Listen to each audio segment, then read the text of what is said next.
The Science of Magic with Gwilda Wiyaka is largely an opinion talk show. All opinions, comments, or statements of fact expressed by Gwilda Wiyaka's guests are strictly their own and are not to be construed as those of the Science of Magic or endorsed in any manner by Gwilda Wiyaka, Relmar McConnell Media Company, its affiliated networks, stations, or employees.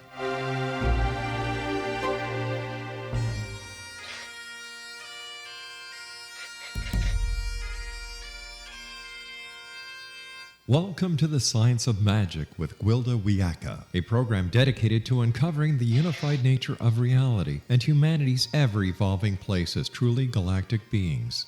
For more information on the Science of Magic with Gwilda Wiyaka, visit us online at www.thescienceofmagic.net.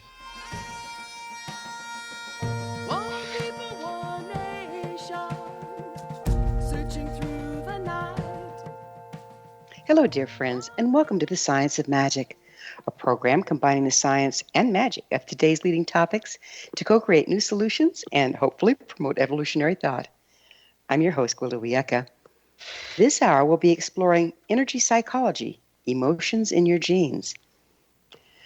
I'm amazed as I watch my children display mannerisms, use expressions, and react emotionally like relatives I knew, but they'd never seen. My sister did not know our maternal grandmother, but as she ages, she displays many of her tendencies. Now, the physical characteristics and health issues are understandable, but having the same wording, phrasing, and emotional responses is intriguing, to say the least. Some manifestations seem age-specific, coming on at the same time as the age of the ancestor. I've witnessed such with physical illness, the same malady showing up in a descendant at the same age as an ancestor, whether they've ever been in contact or not. There would appear to be more into genetics than what meets the eye. Have we underestimated the magnitude of what's passed on through our genetic line? Can understanding genetics better help us unravel not only physical illness, but emotions as well? If emotions are passed down along with physical characteristics, are we doomed to the emotional patterning of our relations? Or is there a way to override genetic predisposition? For that matter, who are we really? Where do our relations end and we begin? Our guest this hour may have some surprising answers to these questions. Dr. Dawson Church is an award-winning author whose best-selling book, The Genie in Your Genes, has been hailed by reviewers as a breakthrough in our understanding of the link between emotions and genetics. He founded the National Institute for Integrative Healthcare to study and implement promising evidence-based psychological and medical techniques. His groundbreaking research has been published in prestigious scientific journals. He's the editor of Energy Psychology, Theory, Research, and Treatment, a peer-reviewed professional journal, and a blogger for the Huffington Post. His website, EFTuniverse.com. Dawson, thank you so much for joining us on Science of Magic. Gwilda, it's a pleasure to be here, and I just had to chuckle at that story about your kids showing behaviors and emotional responses that relatives they never even knew had. I just was so struck by that. We'll talk a lot more about that, but I love that example. It's uncanny. I mean, my son will use an exact phrase of a grandfather that he never met, and it's a phrase that I have never used. It's interesting. So, yeah. Yeah, we're often living out life scripts, even at the genetic level, of our grandparents, great-grandparents, great-great-great-grandparents.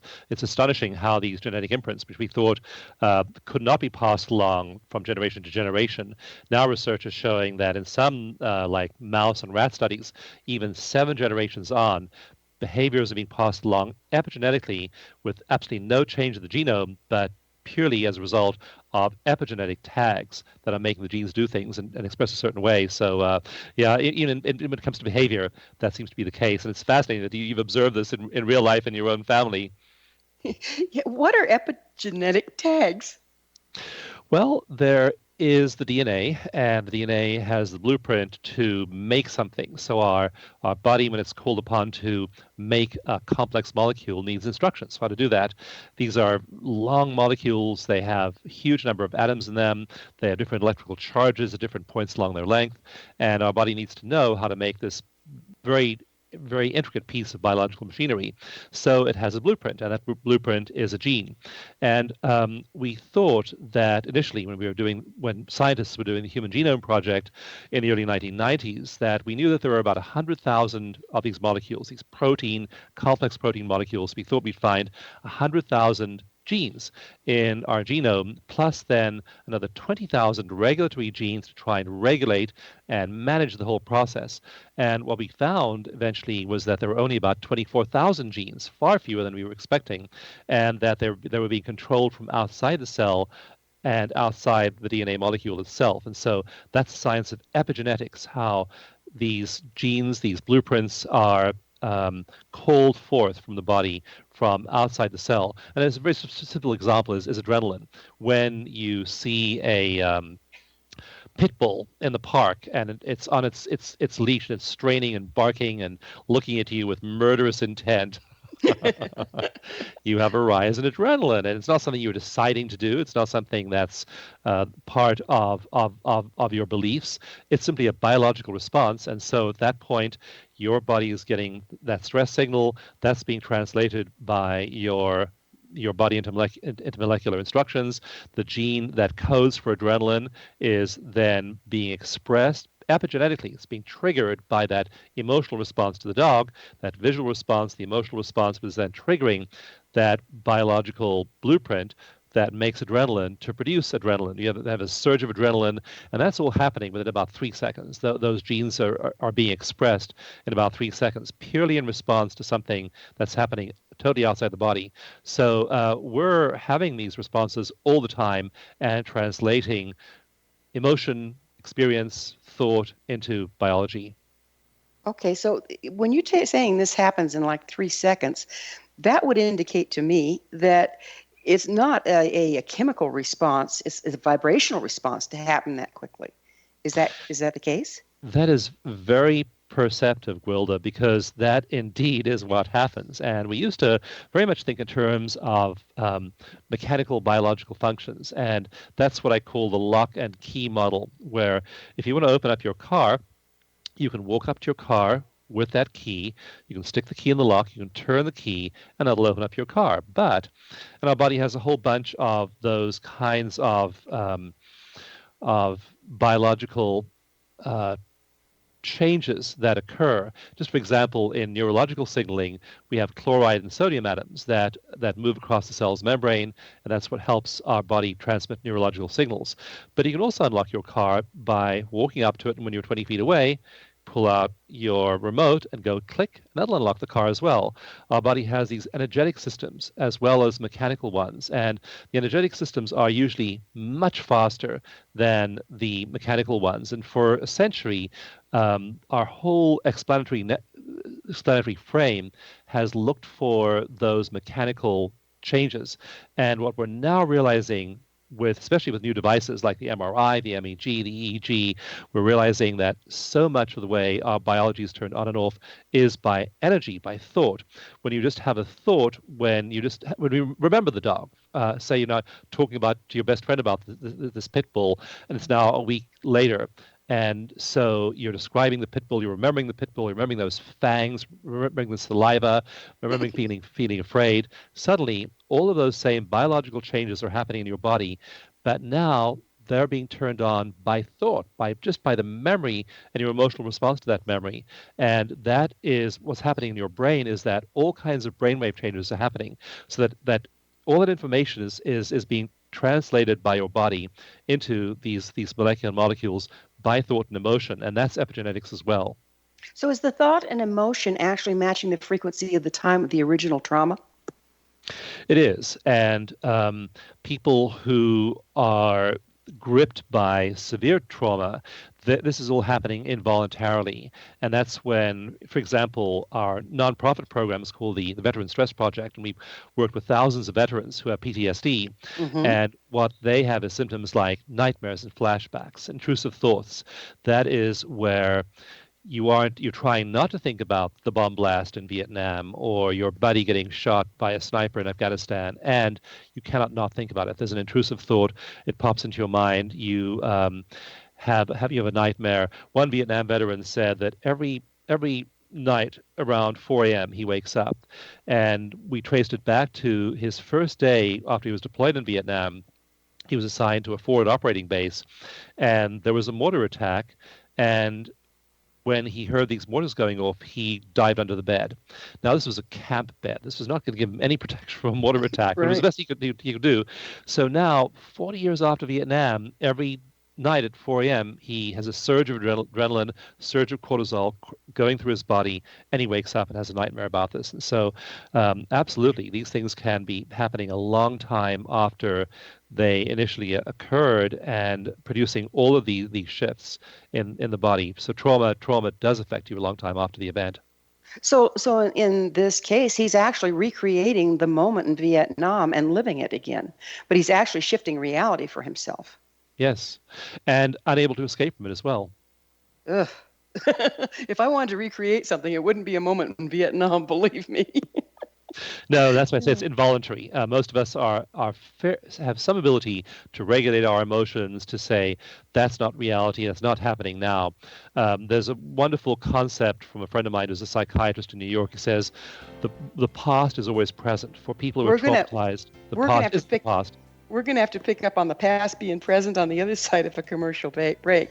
Dawson and I will return shortly, so don't go away. Remember, you can always listen to past thought-provoking episodes free of charge on our website, thescienceofmagic.net. This is The Science of Magic with Gwilda Wiyaka on the X Zone Broadcast Network, www.xzbn.net.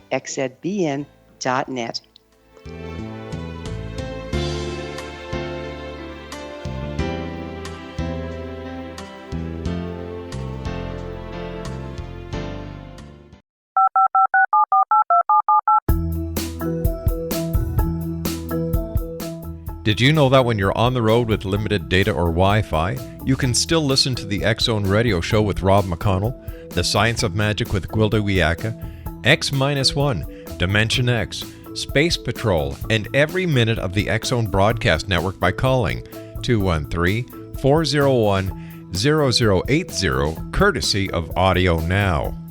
No smartphone, app, or internet needed. It saves your data plan and it's free if you have unlimited minutes. Call 213-401-0080 to listen on any phone, anytime, anywhere. Remember 213-401-0080 for the best of the paranormal, parapsychology, and sci-fi radio programming anywhere, 24/7, 365. Gwilda Wiyaka's latest book, The Science of Magic, Book of Mysteries, Volume 1, is the first book in a series based on her writings that open every episode of the Science of Magic radio show. Drawing on the subject matter of each guest, and armed with over 40 years' experience in shamanism, 35 years in alternative health, and degrees in psychology and religious studies, Gwilda introduces relevant and leading-edge information that supports spiritual evolution and personal empowerment.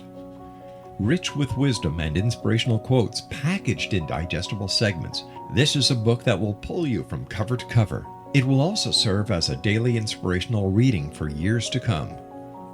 The Science of Magic Book of Mysteries, Volume 1 is available at our website, tsompublications.com, amazon.com, and wherever fine books are sold.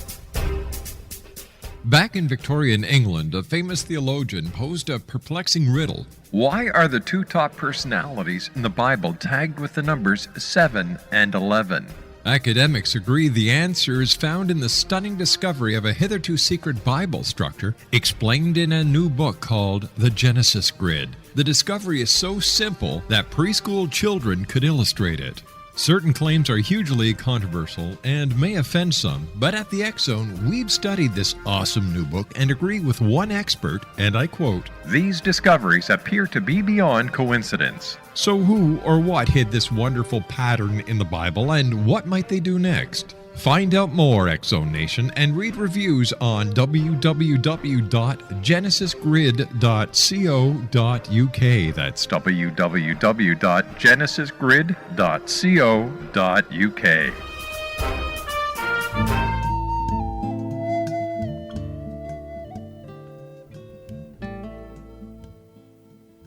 Welcome back. This is The Science of Magic.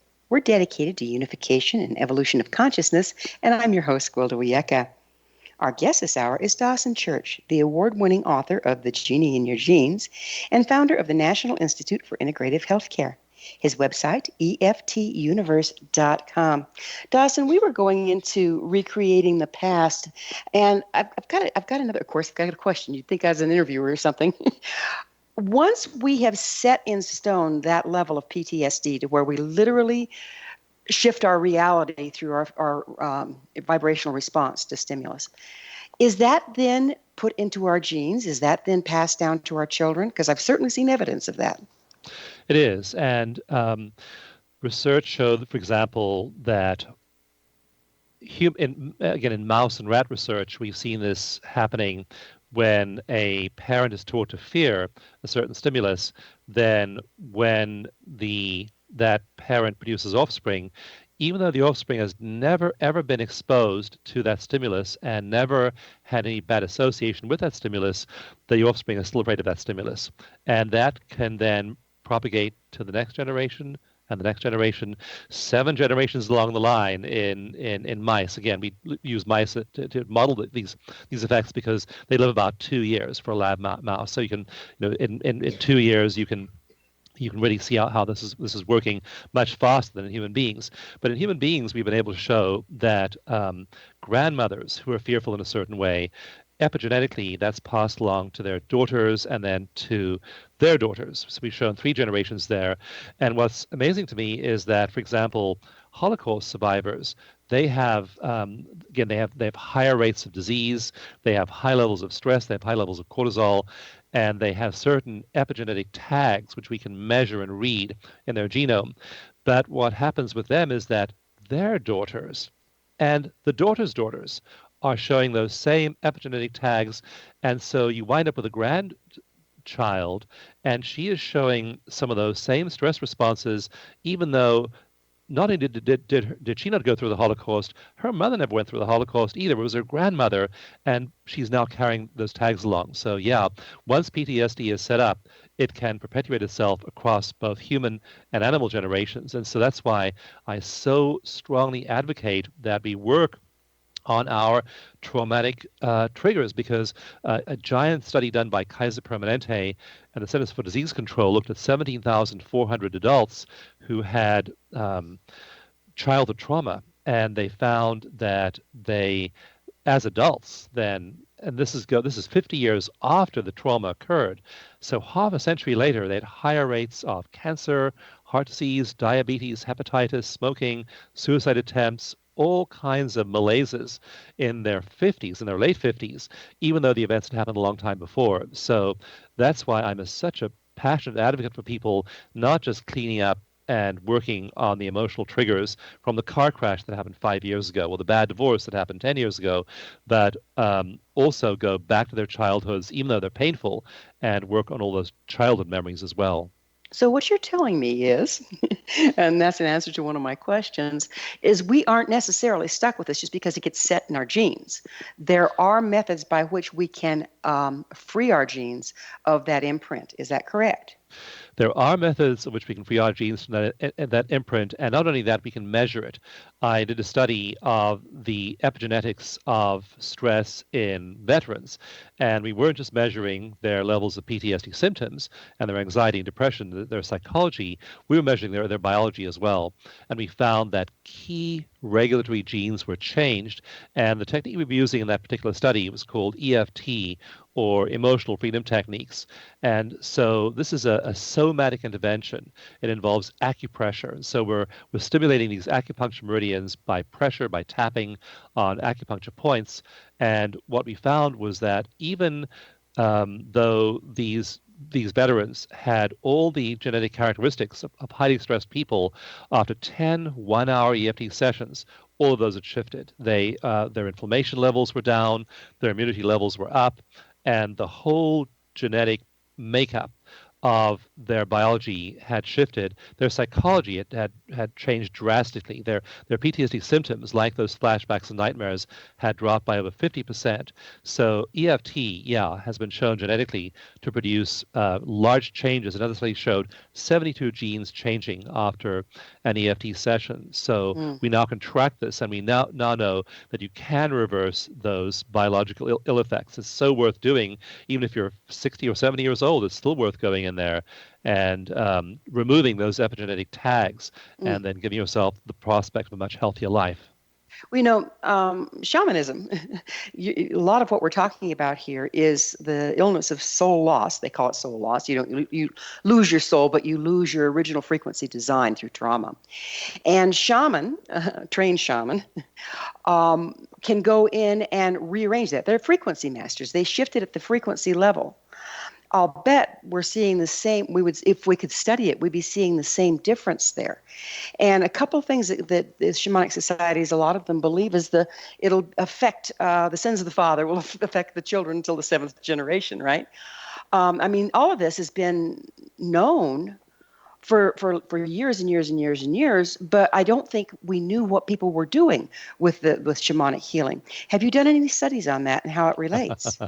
I'm just laughing because, Wilda, nowadays we call it psychology, and we would describe the same thing as perhaps dissociative identity disorder, where part of the self had broken off, and we might put that person in voice dialogue therapy or parts of self therapy, something called parts therapy, to reclaim those lost parts. 10,000 years ago, we called this soul loss, and we didn't go to the psychologist; we went to the shaman. But it's the same thing, and essentially, there is some part of you that when you got injured as a child, that part of you concluded the world wasn't safe, and it split off and it went into hiding. And so people with many different traumatic events in their early childhoods then have event after event after event, which they did this, and eventually they've lost that whole part of who they are. And so what we're doing when we do EFT, when we meditate, when we do any of these kinds of techniques, they give us the chance to reclaim those parts of ourselves that we lost. We learn that it's safe. We learn that's something that happened a long time ago when I had no resources. And especially if it happened early, Gwilda, it can be so damaging. We look at the biology of people who were severely abused as children. Again, developmental trauma is trauma that occurred when people were very, very young and their brains were developing. And it's not like the car crash at 24 or being deployed in Afghanistan at 39. It's very, very different. This is trauma laid down at the level of neurological connections in the middle part, the emotional part of the brain. And so when you have that soul loss or that soul fragmentation that occurs very early, when that part of the self decides the world is an unsafe place, I'm getting abused by the very people who are meant to protect me, that part runs away and hides, and then the person may have a very enduring sense of loss of that part of the self not being there. And absolutely, it's possible to reclaim those parts of the self and reintegrate them, and then you have there's a wonderful phrase from NLP called congruence. You have all the parts of the self integrated and then moving together toward the person's goals without parts of the self being lost or fragmented or scared or hiding or not marching in the same parade. It's powerful to watch that happen. I would watch, for example, we've done this with many veterans over the past decade, and you watch somebody who was just really living a fragmented life, and suddenly they'll start to shift. They'll feel psychologically much better.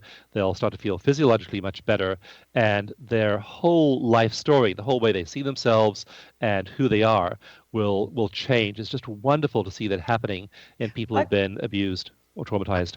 Yeah, I've got another quick question about this. It's if we are matching the frequency of the trauma, are we also creating an environment where it can reoccur? There is such a thing as triggers that can be in the present as well as in the past, and that leads to behaviors like avoidance.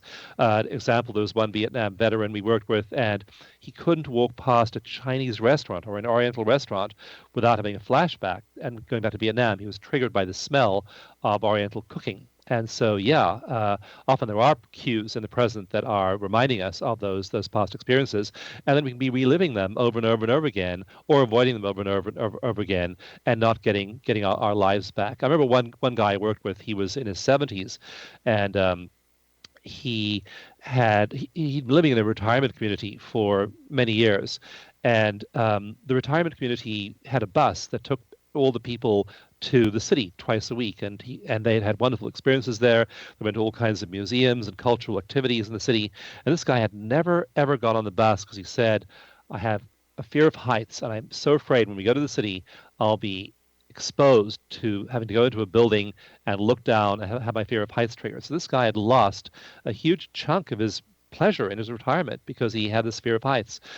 I worked with him, did one brief EFT session with him, and again, we worked on a childhood trauma. It turned out that when he was 5 years old, his family moved to a new town where there was a giant quarry. And the quarry had a mechanical rock crusher, and the sound of that rock crusher terrified him at the age of 5. And so somehow in his little brain at 5, he got this emotional tag, and this had now, as an adult, translated into fear of heights. We worked on that one memory from his childhood, and his fear of heights completely and permanently went away. So we can reverse those things, and if we don't do it, there are big parts of our lives that can be full of pleasure and enjoyment, like his trips to the city with his friends, that we then get to reclaim because we become whole people once again. Well, we're going to talk about getting whole and using EFT to do it on the other side of yet another commercial break. Dawson and I will return to this discussion on the other side, so please stay right there. Don't miss all the wonderful things we have to offer on our website, your resource for creative solutions in a changing world, thescienceofmagic.net. This is The Science of Magic with Gwilda Wiyaka on the wonderful X-Zone Broadcast Network, www.xzbn.net.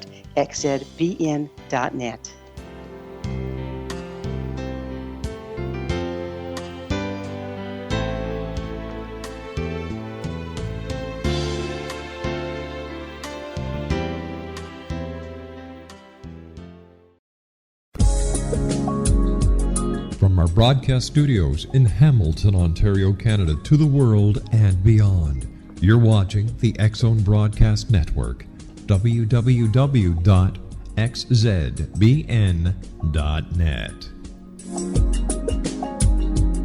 AVS Media Den.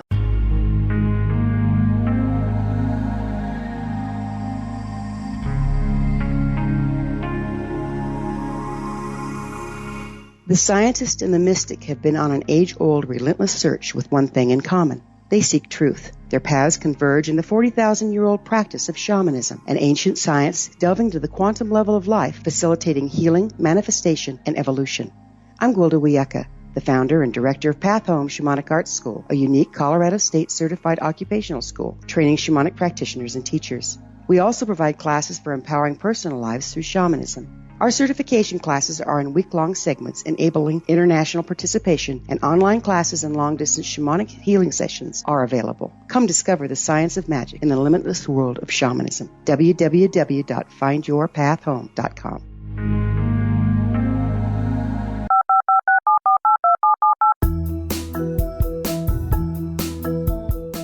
Did you know that when you're on the road with limited data or Wi-Fi, you can still listen to the X-Zone Radio Show with Rob McConnell, The Science of Magic with Gwilda Wiyaka, X-1, Dimension X, Space Patrol, and every minute of the X-Zone Broadcast Network by calling 213-401-0080, courtesy of Audio Now. No smartphone, app, or internet needed. It saves your data plan, and it's free if you have unlimited minutes. Call 213-401-0080 to listen on any phone, anytime, anywhere. Remember 213-401-0080 for the best of the paranormal, parapsychology, and sci-fi radio programming anywhere, 24/7, 365.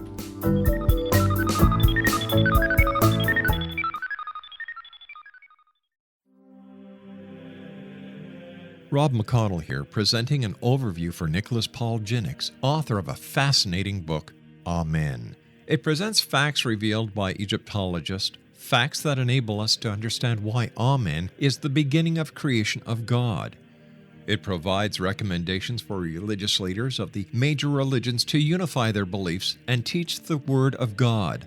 Love one another. Amen informs people how mankind conceived God. It was the Egyptians that developed the concepts of a soul, a hereafter, and Son of God. And finally, after the worship of many gods, they conceived the belief in one universal God, the maker of all there is. For more information, visit www.futureofgodamen.com. That's www.futureofgodamen.com.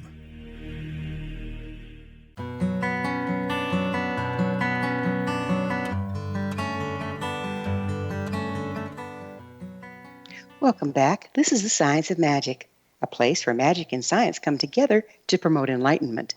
If you enjoy all the wonderful topics on our program, visit my blog where the adventure continues at our website, thescienceofmagic.net. I am your host, Gwilda Wiyaka, and we are speaking with Dawson Church, the award-winning author of Genie in Your Genes and the EFT Manual. His website, eftuniverse.com. Dawson, when we were talking about, okay, so a person has a trauma, even when they're young, and it gets imprinted in their genes, and then they relive, end up with PTSD or whatever. We touched in briefly, but I'd like to clarify, if that goes uncorrected, it affects the generations after us. It's in our genes and we pass it on. Is that correct? Yes. Do we also pass it on to people that aren't directly related to us? There's a very interesting field of study, which I talk about in my new book. My new book is called Mind to Matter. And in the book, I talk about a phenomenon called emotional contagion. And this was first noticed in the 1970s when researchers noticed that there were certain workplaces where there'd be one person, that one person would be moody or unpredictable or angry or unhappy. And that emotion could be transmitted like a contagious disease, like the flu. So there's one person who gets introduced into a team of 35 people. Suddenly all 35 people are becoming suspicious and paranoid, much less happy in their work. And so one person can be transmitting that bad energy just the way they transmit a physical disease. So yeah, there is evidence that we pass this to people around us. Some of the biggest examples, actually, there are two examples I use in the book Mind to Matter. One is the Nuremberg rallies that Hitler staged around 1934, 1935. And these were places where there'd be 100,000 people in a huge stadium in Nuremberg, Germany, and they'd be overwhelmed by emotion. And they'd be chanting the name Heil Hitler and the name of the Führer. And William Shirer, an American journalist, went to Nazi Germany then, and he described this religious fervor that swept the crowd. And so there were these ancient examples of rushes to war and social emotional contagion. But the most interesting one, Gwilda, for me, from the modern era, was when a group of researchers, and this is really fascinating examples, but they decided to try and manipulate people's emotions on Facebook. And what they did was they simply tweaked people's Facebook feeds slightly to produce either more emotionally negative stories or more emotionally positive stories, just a little bit, just a tiny little bit of tweaking, so that either there was more emotional content that was positive or that was negative in your Facebook feed. They found that those people who were receiving those emotional signals, especially the negative ones, became more negative themselves and then passed along those negative emotions through emotional contagion to other people. And eventually they were able to, quote unquote, infect about 700,000 people. Okay, it's almost 250,000 people, three-quarters of a million people with emotional contagion through Facebook, through social media. So absolutely, it's not just the person next to you. It opens up a whole rabbit hole. Okay, what are we being fed through the media on a daily basis, and what effect is it having on the psyche of the masses? I mean, we're talking conspiracies, we're talking paranoia, mob mentality, and all of this is passed just energetically. It's not like we have to generate anything. No, and so that's why your show is largely about consciousness, and that's why it's so vital to become conscious of the kind of life you're living, conscious of the kind of social interactions you're having, conscious of the media you're choosing to view, conscious of the news stories, the news sources you use. You can, I use an example in Mind to Matter of one woman who I knew, and I ran into her 4 or 5 years after I'd I spent a lot of time with her at one point in my life as part of a big social circle, and then I ran into her maybe 4 or 5 years later, and she'd aged like 20 years. And Oh. I talked to her, and she was financially independent. She never had to work for money for many years. She was very successful in her career as a singer. She's an opera singer. She had a beautiful daughter. She had a great social circle. She basically had a beautiful living situation. She had absolutely everything in her life working for her. And what had aged her, what had stressed her was simply that she was completely tuned in to the news. She'd wake up in the morning, she'd go on public radio, she'd listen to all the bad things that had happened overnight, she'd read the 3 or 4 newspapers, she'd go on websites, and there is nothing in her environment now. In our ancestors, 100,000 years ago, they needed to be aware of the tiger in the environment, of the snake, of the bad thing that might happen. But here she was, where there was nothing bad that had happened to her, nothing bad was likely to happen to her, and yet she was filling her mind and her emotions with stress by the media she chose, driving her cortisol level up sky high. And high cortisol, I have a list of the things it produces in your body, and they're not pretty. Things like increased skin wrinkling due to high cortisol, loss of muscle mass, loss of bone density, loss of ability to turn short-term into long-term memories, inhibition of memory and learning in those circuits of the brain.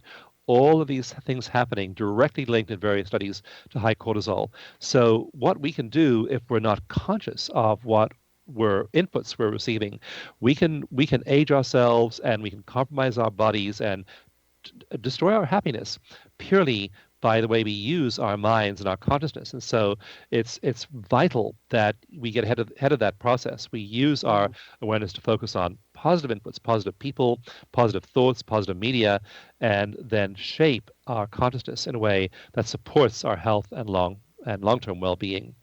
It's fascinating how so many of the major religions really focus on love, gratitude, faith, prayer.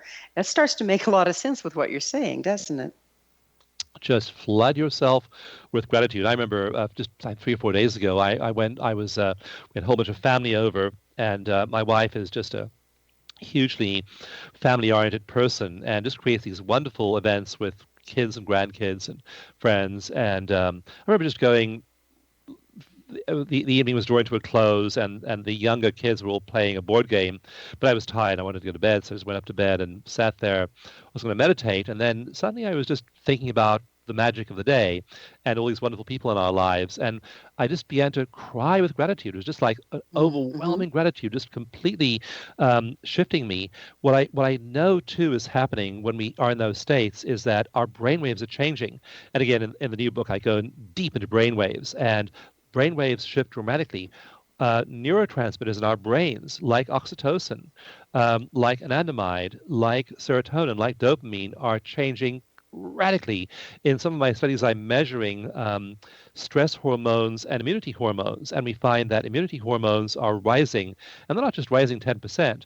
In one study of EFT tapping, we show that in a week of EFT, intensive EFT, after a week-long class with EFT, that immune function had risen by 131%, massive shifts in immunity, even as cortisol had dropped by 37%. So when you feel gratitude, when you feel thankfulness, when you do an act of kindness, when you just watch an act of kindness, research shows all of these things are producing effects in your body, and they're not trivial. Optimists live.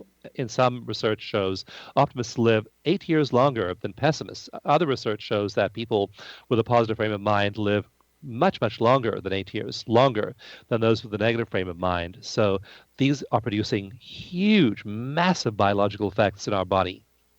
Wow, it's just amazing, isn't it? And then that affects the people around us. And it affects our genetics, and therefore it affects our offspring. In shamanism, again, there's a lot of genetic upgrades or genetic healing as the modern term for what they did. But my original teacher believed that it affected not only the descendants, but also the ancestors. Is there any evidence that this moves both directions? One of the funny things about quantum physics is that many we think of time as an arrow, time, and moves in only one direction. But actually, most of the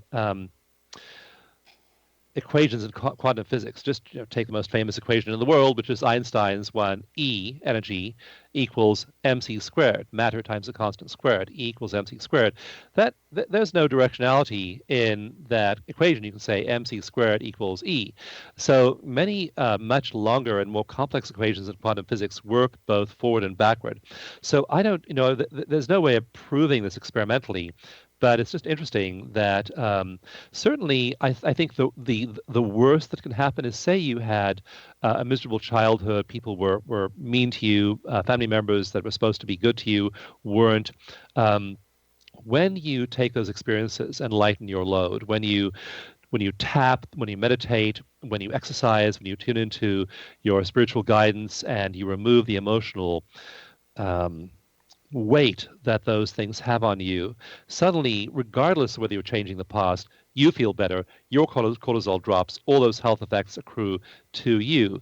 Then regardless of how mean or unconscious or whatever your ancestors were, you're not carrying that suffering forward, and you're not passing it along to the next generation. I remember being a child, and when I was like 2, 3, 4 years old, I was getting, having a whole bunch of negative experiences.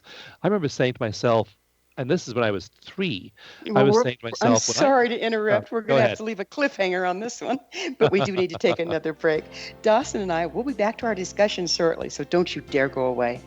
Visit our blog to ask questions and share your thoughts as we continue co-creating new solutions in a changing world at our website, thescienceofmagic.net.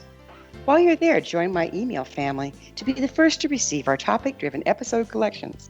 We are your resource for altruistic professionals of science and the esoteric, working to create common ground for the betterment of our world. This is The Science of Magic with Gwilda Wiyaka on the X-Zone Broadcast Network, xzbn.net.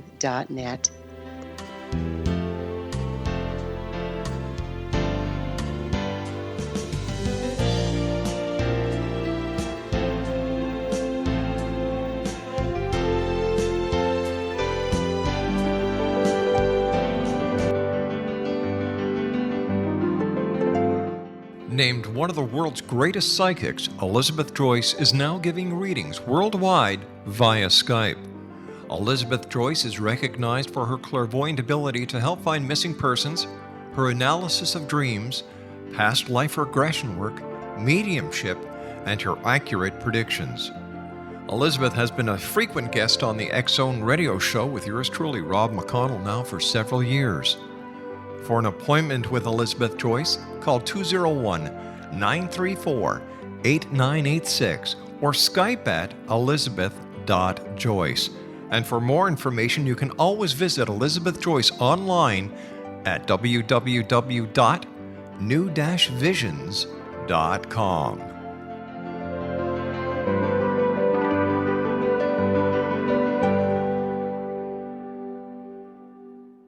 The new nonfiction book, Razor of Madness, is similar to cult movies like Clockwork Orange, Dragon's Tattoo, or The Other Side of Hell. Wayne Morin Jr. and Thomas Lee Howe will expose widespread and systematic deficiencies in this thought-provoking tell-all novel. Mind control rages among scholars in law schools. Human rights are ignored while thought reform and mental manipulation are accepted practices used as behavior modification. Dr. Louis Jolyon West comes to mind. Media and public scrutiny shows that United States mental hospitals are in fact destructive murder industries. Razor of Madness expose novel details this epidemic through an in-depth professional and personal investigation. For decades, there has been a revolving door policy that still releases killers and pedophiles back into society. The maestro of mind control continues to haunt America to this very day. Razor of Madness is available in paperback or as a downloadable ebook at Amazon.com.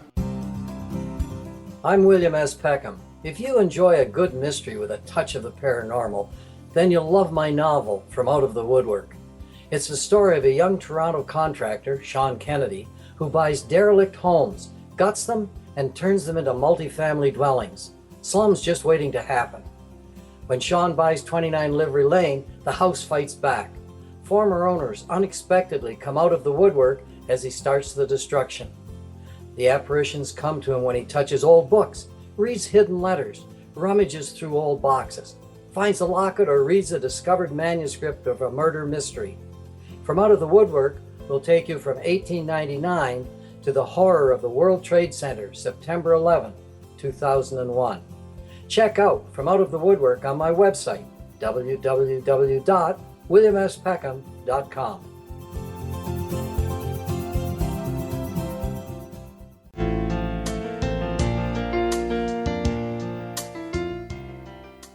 Welcome back. This is the Science of Magic, bringing together gifted people of service to the world. I'm your host, Gwilda Wiyaka. What would you like to explore? I always love hearing from my listeners. You can email me at the info@thescienceofmagic.net and suggest a topic or a guest that's on your mind. I'm sure we'll all enjoy them. Our guest this hour is Dawson Church, the award-winning author of Genie in Your Genes, as well as his latest book, Mind to Matter. His website is EFTuniverse.com. What is EFT? Let's get into that a little bit. We're talking about all sorts of magic that can happen. I like magic. So what is EFT? Where did it come from? EFT often looks like magic because you have people who are traumatized and they do EFT and then they aren't anymore. So it looks like magic. It's actually really biologically, physiologically based. But it stands for Emotional Freedom Techniques. And there are over 100 studies which show that it's effective for anxiety, depression, PTSD, and both psychological and physical issues. Essentially, it combines thinking about bad things, which triggers those emotional responses like high cortisol and adrenaline, and then using acupressure while you think about the bad stuff. And the acupressure is on between 7. There are two forms of EFT. There's a short form and a long form. The short form uses 7 acupressure points. The long form uses 12 acupressure points. And what we see in people doing EFT is that when you think about the bad thing that happened, whether it was a childhood event or an adult event, that the whole middle part of your brain, the emotional midbrain, the limbic system, gets highly activated. So if you have a person in an MRI or with an EEG and you have them think about the bad stuff, you see this huge surge of activity in the emotional brain as they go into fight or flight. But when they then tap these acupressure points with their fingertips, that stress response to the brain just goes away rapidly. And what the body seems to be doing is that when it's getting a second signal, so it's getting one signal from the mind to go into stress, when you think about the pit bull, when you think about the bad thing that happened, when you think about the mortar attack in Vietnam, when you think about the stone quarry when you were 5 years old. So you're getting one signal from your mind to go into fight or flight, but then you're getting a second signal from your body, which is the soothing process of tapping on an acupuncture point. When the emotional brain is getting both these signals, they essentially cancel each other out. And the body realizes that, oh, okay, it's thinking about the quarry at the age of 5, but now I'm getting this soothing signal from the energy system that I'm okay because of tapping on acupuncture points. And so the body then realizes, the emotional midbrain realizes that experience is not a threat to its survival. And it breaks the association between the event and going into fight or flight. And it's amazing when we study veterans long term, after 6 months or a year after EFT, once you've broken those associations between the mortar attack and going into fight or flight one time in an EFT session, that association stays broken long term. So that's what EFT is. It's very simple. You can learn it yourself. I wrote a book called the EFT Manual, 3rd edition, which explains it. And you can even just, if you go on that website you mentioned, you can just download the free mini manual and try EFT yourself very quickly. So it's well worth learning as a very basic but highly effective stress management tool. Do you suggest that people, if they're going to download your manual and use it themselves, have a backup support, like be in therapy or whatever? I mean, is there a downside or a shadow side to this? There is. There's a shadow side to everything. And so definitely, if you are, especially if you're working if you're a highly traumatized person, definitely have a therapist who understands trauma.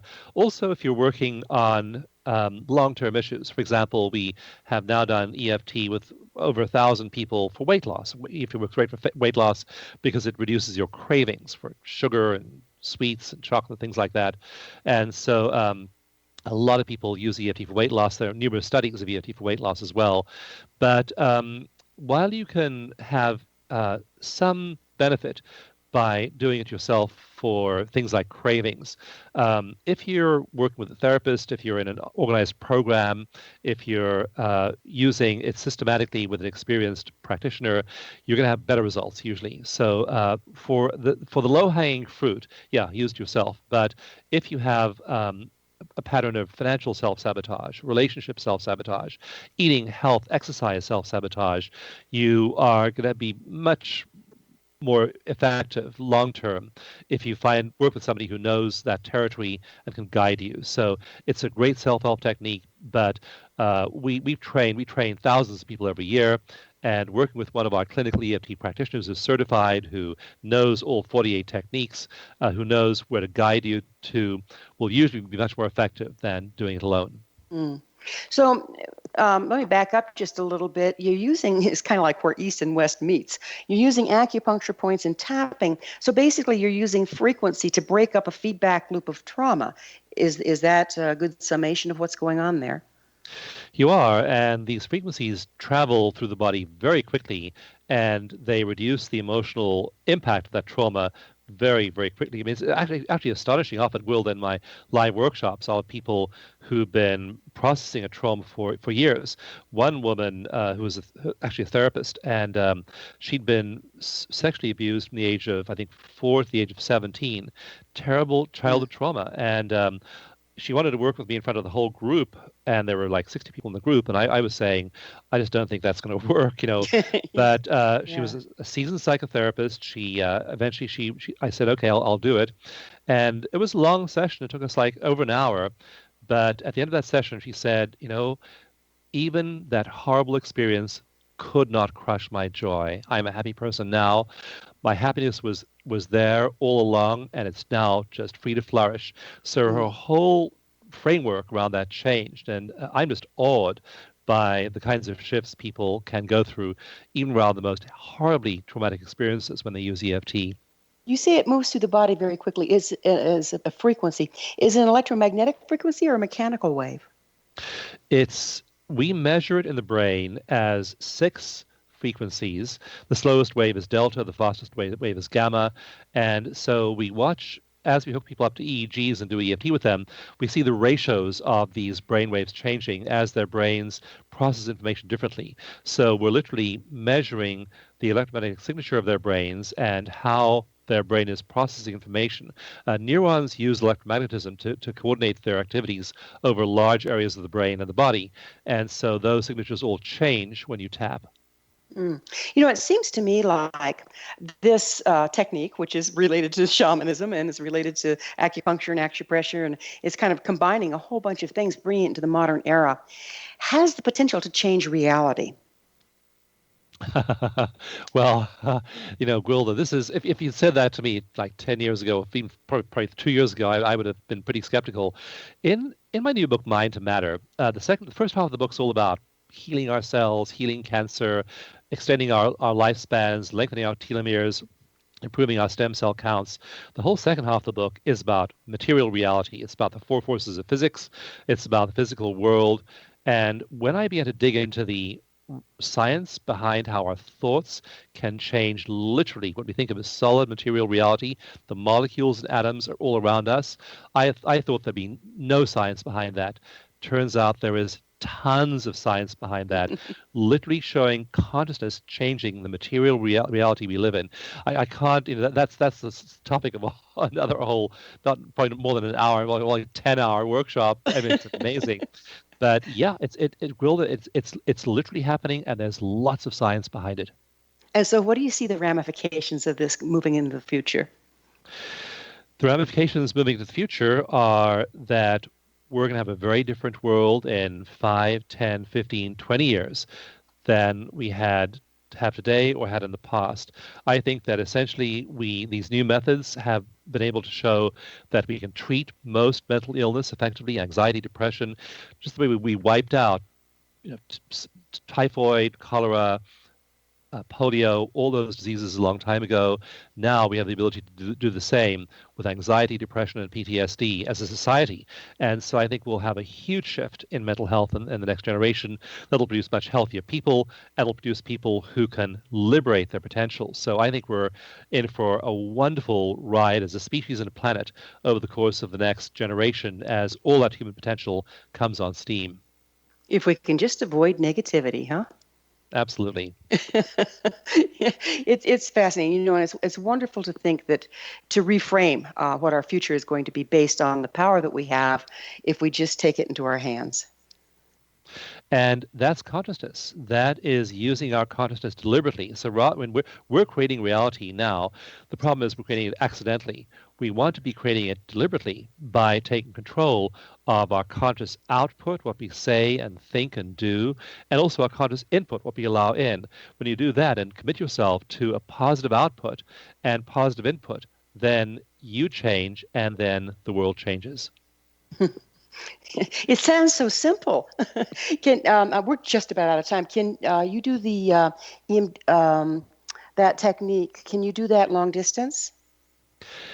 You can do it long distance, and distance healing is a fascinating topic. We've shown that people's heart rates, for example, can entrain over thousands of miles. Mm-hmm. We've also shown in some research that Qigong, in one piece of evidence in my book, Mind Matter. I'm sorry, it's hard to believe. We could go on forever, but we are out of time. Dawson, thanks so much for coming on the show. Oh, bless you. Thanks for your wonderful work. Thank you. Our guest this hour has been Dawson Church, the award-winning author of Genie in Your Genes, the EFT Manual, and his latest Mind to Matter. His website is EFTuniverse.com. Remember to join our email family to stay abreast of all the exciting new things we have coming up at thescienceofmagic.net. This has been The Science of Magic with Gwilda Wiyaka on the X-Zone Broadcast Network, www.xzbn.net. Until next time, dear ones. May you be blessed with knowledge and comforted with love as you find emotional freedom.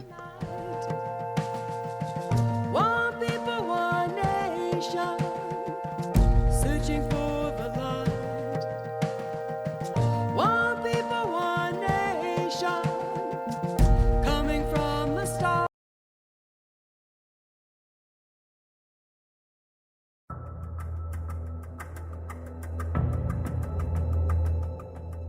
Modern Esoteric, Beyond Our Senses by Brad Olson, consummates the lifeology story about where humanity originates.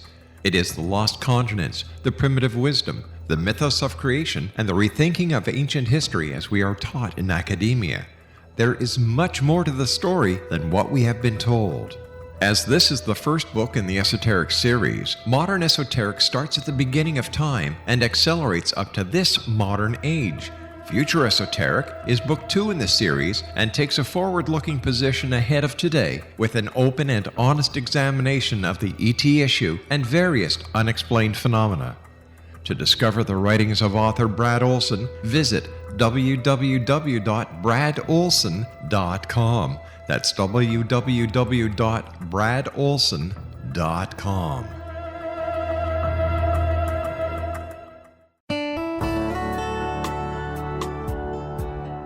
Are you or is someone you know struggling with addictions, depression, anxiety, relationships, low self-esteem, lack of confidence, grief, success, and prosperity?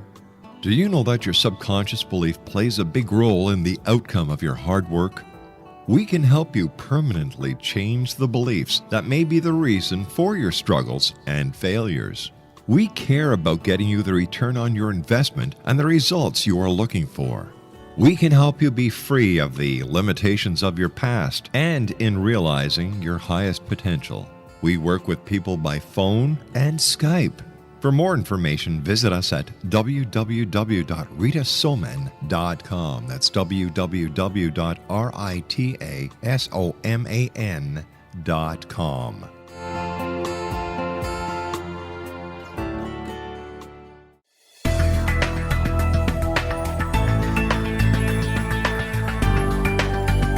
Do you think you have energy problems in your home?